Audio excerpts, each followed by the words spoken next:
So now it's a four part of this chapter geomorphic process. दोस्तों इससे पहले हमने इस चैप्टर के ऊपर 3 पार्ट अपलोड किए हुए हैं और ये वीडियो का चौथा पार्ट है। क्लास 11th की ज्योग्राफी हम पढ़ रहे थे और क्लास 11th की ज्योग्राफी में अकॉर्डिंग टू न्यू सिलेबस ये चैप्टर आपके एग्ज़ाम में आ रहा है।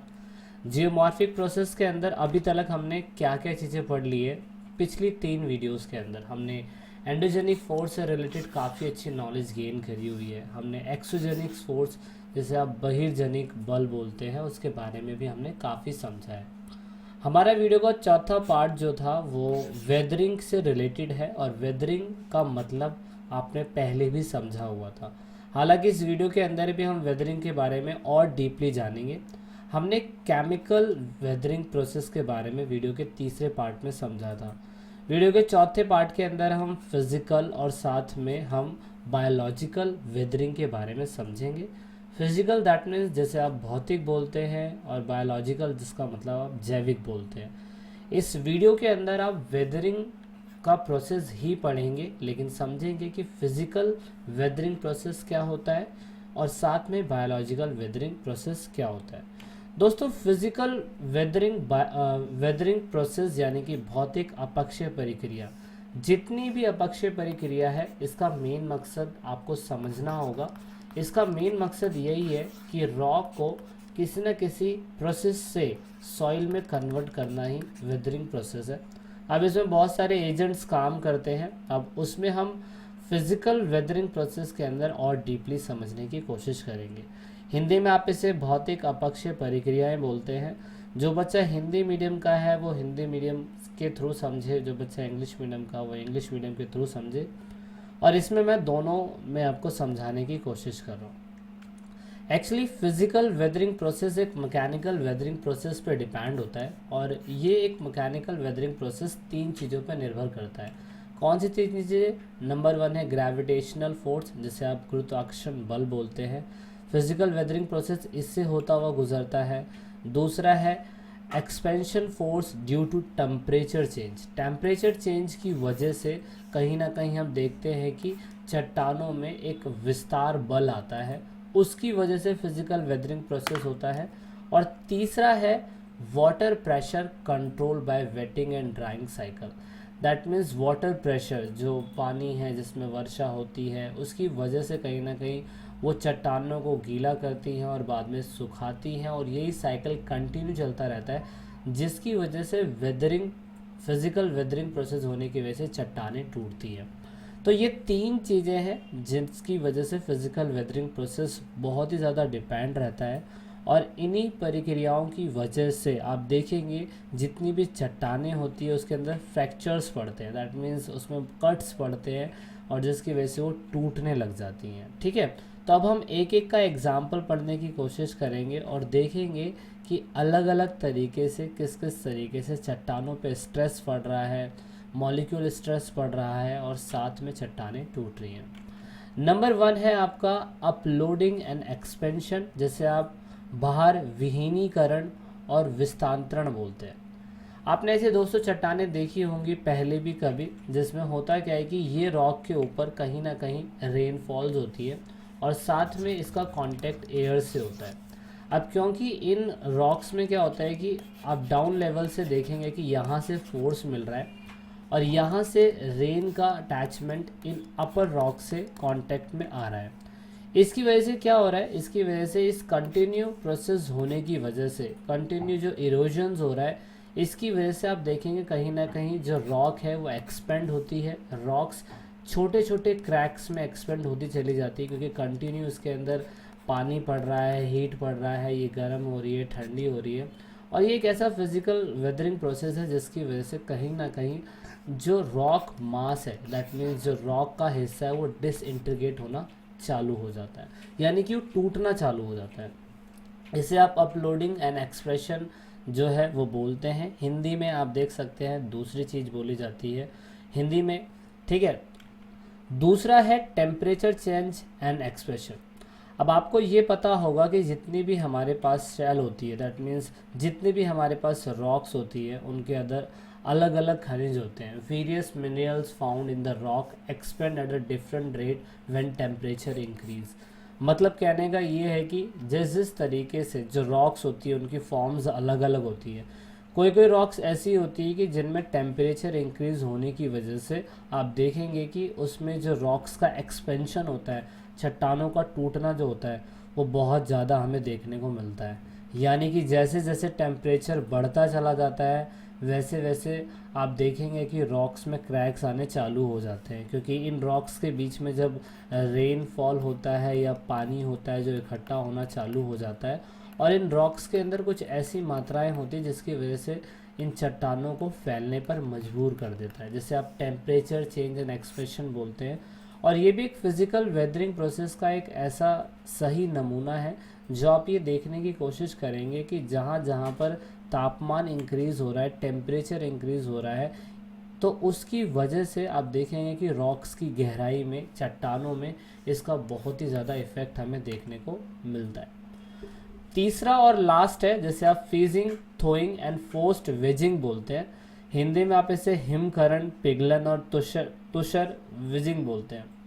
अब देखो फोर्स्ड वेजिंग होता है क्या है, आप ये देखेंगे कि चट्टानों के बीच में जो बहुत ही ठंडे इलाके होते हैं, उन चट्टानों के बीच में आप देखेंगे कि बहुत ठंडे इलाके होने की वजह से इन चट्टानों के बीच में जो बर्फ़ जैसी चीज़ें होती है वो इकट्ठा होनी चालू हो जाती है, जिसे आप फोर्स्ड वेजिंग का नाम देते हैं। यानी कि बार बार किसी चीज़ का जमना और पिघलना, इसकी वजह से क्या होता है कि जो चट्टानों के जो छेद होते हैं उनके अंदर ये जो बर्फ़ के हिस्से होते हैं वो घुसने लग जाते हैं, और दैट मीन्स वो दोबारा से पानी के कांटेक्ट में आता है। इसकी वजह से रॉक्स के बीच में दरारें पड़ने लग जाती हैं, क्रैक्स पड़ने लग जाती हैं, जिसकी वजह से आप देखेंगे फोर्स्ड वेजिंग होनी चालू हो जाती है। ज़्यादातर ये आपको कहाँ देखने को मिलेगा, ज़्यादातर आपको ये मिड लैटिट्यूड में देखने को मिलेगा, यानी कि हमारे भारत के अपर पोर्शन में आप देखेंगे, जैसे आप जम्मू कश्मीर और इधर के लद्दाख के इलाके जो होते हैं वहाँ पे फोर्स्ड वेजिंग ज़्यादा होती है। और वहाँ पे आप देखेंगे जो ग्लेशियर एरियाज़ होते हैं ना, ज़्यादातर वहाँ पे फोर्स्ड वेजिंग हमें डेली टू डेली लाइफ में देखने को मिलता है। यानी कि मिड लैटिट्यूड में जितनी भी कंट्रीज़ होती होंगी ना, वो सारी कंट्रीज़ के अंदर आप देखेंगे फोर्स्ड वेजिंग होना बहुत ही ज़्यादा एक आम बात है, क्योंकि उन चट्टानों के अंदर कंटिन्यू यही प्रोसेस चलता रहता है। वो कंटिन्यू ठंडी होती रहती है और सडन उनमें एक्सपेंशन आता रहता है, उनमें हाई प्रेशर बिल्ड होता रहता है। इसकी वजह से आप देखेंगे कि चट्टानों का ऐसा टूटना बहुत ही ज़्यादा अमूमन वहाँ पे कॉमन बात है, क्योंकि इनके बीच में जो फोर्स्ड वेजिंग है वो होती रहती है, बर्फ़ जो है इनके बीच में जमती रहती है और इन चट्टानों को ठंडा करती रहती है, साथ में फिर पिघलती है, सूरज की किरणों से फिर इनको हीट मिलती है ना। तो इसकी वजह से भी चट्टानें यहाँ पे टूट रही हैं। एक ही कारण है। दूसरा है सेल्ट वेदरिंग। सेल्ट वेदरिंग भी दोस्तों एक ऐसी प्रक्रिया है जिसमें होता है क्या है कि जो रॉक है वो बढ़ती है या एक्सपेंश होती है। थर्मल एक्शन इसमें एक बहुत इंपॉर्टेंट रिजल्ट है, हाइड्रेशन है और क्रिस्टलाइजेशन है। इन तीन प्रक्रियाओं की वजह से सेल्ट वेदरिंग होती है। सेल्ट वेदरिंग का जीता जागता नमूना आपको कहीं पे भी कोस्टल लाइन की कंट्रीज़ के बीच में मिल जाएगा। जो कंट्रियाँ कोस्टल लाइन के बीच पे रहती हैं और उन पानी के अंदर क्योंकि सेल्ट होता है, और जब वो सेल्ट कहीं ना कहीं रॉक के टच में आती है तो उसकी वजह से उनके बीच में भी एक्सपेंशन होता है। क्यों? क्योंकि कुछ रॉक ऐसी होती है जिनमें आप देखते हैं calcium, sodium, magnesium, potassium, barium, ये सारी चीज़ें होती हैं। और जब ये चीज़ पानी के कांटेक्ट में आती है और साथ में इनके ऊपर जब हीट पड़ती है तो इसकी वजह से इनके बीच में क्रिस्टलाइजेशन होता है और चट्टानें ब्रेक होनी चालू हो जाती है। यानी कि salt crystallization is the most effective of all salt weathering process. कहने का मतलब ये है कि जब पानी के कांटेक्ट में ऐसी चट्टानें आती हैं जिनमें आप देखते हैं कैल्शियम, पोटाशियम, मैग्नीशियम, है ना, बोरेनियम, ये सारी चीज़ें जब होती है तो उसकी वजह से भी कहीं ना कहीं सेल्ट वेदरिंग होती है और इसकी वजह से चट्टानें टूटती हैं। अब दोस्तों अगर चट्टानें टूटती हैं तो कहीं ना कहीं किसी न किसी चीज़ में तब्दील होती है, दैट मीन्स वो मिट्टी यानी कि सॉइल में तब्दील होती है। तो ये सारे प्रोसेस हमने कौन से देख लिए? ये सारे के सारे प्रोसेस हमने देख लिए जो फिज़िकल वेदरिंग प्रोसेस के बीच में आते हैं। अब हम बात करेंगे उसके अलावा, जैसे आप जैविक कार्य यानी कि बायोलॉजिकल एक्टिविटी और वेदरिंग बोलते हैं, दैट मीन्स जैविक कार्य और अपक्षय, यानी कि प्राकृतिक में भी कुछ ऐसी चीज़ें होती हैं जो आप बायोलॉजिकल एक्टिविटी ही कहोगे, जिसमें होता है क्या है कि ये सारे के सारे बायोलॉजिकल जो पेड़ पौधे फंगस साथ में छोटे छोटे कीड़े है ना, ये सारे लोग मिलके कहीं ना कहीं मैं कह सकता हूँ चट्टानों को पत्थरों को जिन भी चीज़ों को है वो सारे के सारे उन्हें मिट्टी में तब्दील करने की कोशिश करते हैं। और ये सारी की सारी एक्टिविटी बायोलॉजिकल वेदरिंग एक्टिविटी कहलाती है। अब दोस्तों इसमें होता क्या है, इसमें होता ये है कि जैसे छोटे छोटे ऑर्गेनिज्म होते हैं, जैसे अर्थवर्म हो गया, टर्माइट्स हो गया, ये सारे के सारे लोग क्या करते हैं, ये सारे के सारे लोग पूरी तरीके से ज़मीन के अंदर मॉइस्चर्स और एयर पहुंचाने की कोशिश करते हैं, बायोलॉजिकल एक्टिविटी में एक अहम हिस्सा निभाते हैं, क्योंकि ये सारे के सारे लोग हर समय छोटी छोटी एक्टिविटीज़ करते रहते हैं और जितने भी रॉक्स फॉर्म्स होते हैं उनको मिट्टी में तब्दील या चेंज करने की कोशिश करते हैं। एग्जाम्पल के लिए जीता जाता है, एग्जाम्पल एक ह्यूमन बीन एक्टिविटीज़ है, जिसमें आप देखते हो कि जितने भी आप कल्टीवेशंस करते हो इसकी वजह से क्या होता है कि हम एयर और वाटर के बीच में जो मिक्सचर्स लेके आते हैं, इसकी वजह से अर्थ के अंदर हम नए फॉर्म्स क्रिएट करते हैं और इसकी वजह से भी कहीं ना कहीं आप देखेंगे कि जो रॉक्स फॉर्म्स होती हैं वो धीरे धीरे मिट्टी में तब्दील होने लग जाती हैं।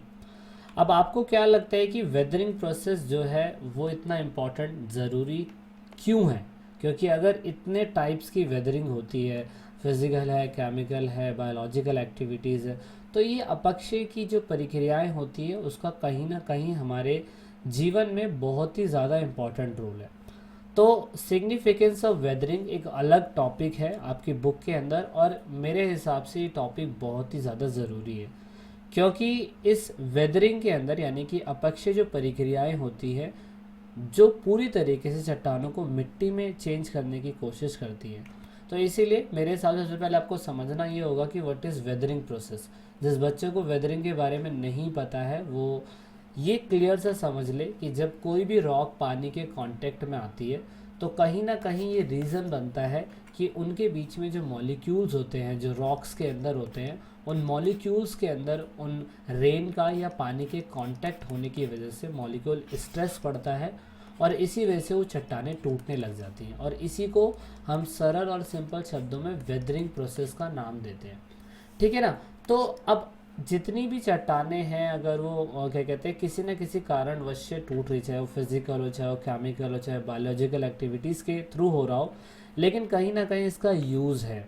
इसका यूज़ क्या है दोस्तों? इसका यूज़ ये है कि ये बायोम्स और बायोडाइवर्सिटी के लिए बहुत ही ज़्यादा इम्पॉर्टेंट है, क्योंकि अगर ये रॉक्स मिट्टी में तब्दील नहीं होगी तो आप देख सकते हैं कि हमारा वेजिटेशन या फॉरेस्ट जो है वो कहीं ना कहीं क्रिएट नहीं हो पाएगा। तो ये जो इकोसिस्टम चल रहा है ना वो पूरी तरीके से ख़राब हो जाएगा और इसकी वजह से अब मैं बोल सकता हूँ erosion can not significant if the rock are not weathered. That means अगर रॉक जो है रॉक अगर वेदर्ड नहीं होगी, रॉक का अगर अपक्षय नहीं होगा यानी कि रॉक का ख़राब होना नहीं होगा तो मिट्टी जो है वो सही तरीके से बन नहीं पाएगी और मिट्टी के होने का कोई फ़ायदा हो नहीं पाएगा उस टाइम पीरियड में। इसीलिए सरल और सिंपल शब्दों में ये समझाने की कोशिश करी जा रही है कि रॉक्स फॉर्म में वेदरिंग होना बहुत ज़्यादा ज़रूरी है और इसकी वजह से आप देखेंगे कि बहुत सारे मिनरल्स जो होते हैं रॉक के कांटेक्ट में वैल्यूबल ऑर्क होते हैं, जैसे आयरन है, मैग्नीशियम है, एल्युमिनियम है, कॉपर है, ये रॉक्स की फॉर्म में अलग अलग शेप में होते हैं, अलग अलग रॉक्स में अलग अलग चीज़ें होती हैं। और अगर ये वेदरिंग प्रोसेस नहीं होगा तो आप देख सकते हैं कि आयरन, मैग्नीशियम, एल्युमिनियम, कॉपर ये चीज़ें हमें मिल नहीं पाएंगी और अगर ये चीज़ें हमें नहीं मिल पाएगी तो आप देखेंगे कि इकोनॉमिक ग्रोथ जो है वो नहीं हो पाएगा। बहुत सारा व्यापार इन चीज़ों से होता है, हमारी इकोनॉमिक इन चीज़ों की वजह से चलती है, इसलिए वेदरिंग का होना बहुत ज़्यादा ज़रूरी है। अब सबसे important cheese, it is an important process for the soil formation. Weathering जो है दोस्तों सॉइल फॉर्मेशन यानी कि मिट्टी के निर्माण होने की प्रक्रिया का सबसे इम्पॉर्टेंट हिस्सा है। तो इसी वजह से हम देखेंगे कि वेदरिंग कहीं ना कहीं यूज़फुल है और ये जो पूरी तरीके से एक इकोसिस्टम जो है उसको रन करने में पूरी तरीके से मदद कर रहा है। ये वीडियो का चौथा पार्ट था और हमने इसके अंदर पूरी तरीके से वेदरिंग प्रोसेस को समझा है।